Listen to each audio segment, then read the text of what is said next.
मैं अपने चैनल भक्ति विथ उमा से गणेश चतुर्थी की एक नई कहानी के साथ उपस्थित हूँ। ओम गण गणपति नमः। आज की कहानी गणेश चतुर्थी व्रत की है। इसमें एक अंधी बुढ़िया माँ है जो अपने परिवार के साथ बड़े ही आनंद के साथ रहती थी।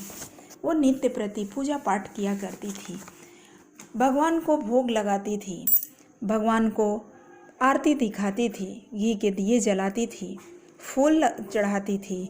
एक दिन जब ऐसा कर रही थी तो उसी समय उसे भगवान गणेश दिखाई दिए। दर्शन देकर उन्होंने कहा कि बोलो माँ, तुम्हें क्या चाहिए। माँ कुछ समझ ही नहीं पाई। फिर उन्होंने कहा कि बोलो माँ, तुम्हें कौन सा चीज़ चाहिए, तुम मुझसे मांग लो। माँ ने कहा मुझे कुछ भी नहीं चाहिए बेटा। परंतु उन्होंने बार बार जिद की। फिर कहा कि मैं कल आऊँगा आपके सामने, आप सोच विचार करके बताना, कोई हड़बड़ी नहीं है। फिर वो अपने बेटा के पास गई और बोली, बेटा, भगवान मुझे दर्शन दिए थे, उन्होंने कहा कि जो चाहे वो मांग लो। मैं क्या मांगूं, मुझे कुछ समझ नहीं आया। बेटा ने कहा कि राजपाट, धन दौलत मांग लो। माँ सोचने लगी मैं क्या मांगूं। फिर वो अपनी बहू के पास गई और बोली कि बहू, भगवान मुझे दर्शन दिए थे, उन्होंने कहा कि जो चाहे वो मांग लो। बहू ने कहा आप पोता मांग लीजिए जो आपके बुढ़ापे का सहारा बनेगा। इस बात से भी माँ जब संतुष्ट नहीं हुई बूढ़ी, तो वो फिर अपने पड़ोसन के पास गई और बोली कि मुझे गणेश भगवान दर्शन दिए थे, उन्होंने मुझसे कहा जो चाहे वो मांग लो। मैं क्या मांगूं, मुझे कुछ समझ नहीं है। पड़ोसन ने कहा आप अपनी आंखें मांग लो, बाकी के दिन आपका सुखमय से गुजर जाएंगे। फिर वो सोच रही थी, इसी उधेड़-बुन में लगी हुई थी।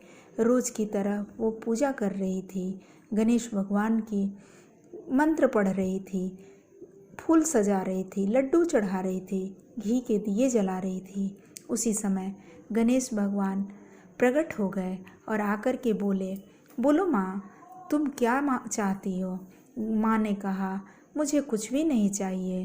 परंतु गणेश भगवान ने कहा, बूढ़ी माँ, आप जो चाहे वो मांग सकती हो, आप मांग लो। फिर अंधी बूढ़ी माँ ने कहा कि बेटा, अगर तुम देना ही चाहते हो तो मैं ये चाहती हूँ कि राजमहल में अपने पोते को खेलता हुआ देख सकूँ। यह सुन कर के गणेश भगवान मन ही मन मुस्काने लगे और बोले कि माँ, कितनी बुद्धिमत्ता से, कितनी चालाकी से तूने एक ही आशीर्वाद में सारे परिवार के लिए कुछ ना कुछ मांग लिया। और ये कहकर उन्हें ये आशीर्वाद देकर अंतर ध्यान हो गए और बूढ़ी माँ की सारी मनोकामना पूरी हो गई। जिस तरह से भगवान गणेश ने अंधी बूढ़ी माँ की मनोकामना को पूर्ण किए, उसी तरह से जो भी गणेश चतुर्थी व्रत करता है, इस व्रत को करने वाले के हर मनोकामना पूरे होते हैं। ओम गणेशाय नमः। अब मैं अगली वीडियो में एक नई कहानी के साथ मिलूंगी। वीडियो अच्छी लगे तो लाइक, सब्सक्राइब और एक छोटा सा कमेंट कर दें। धन्यवाद।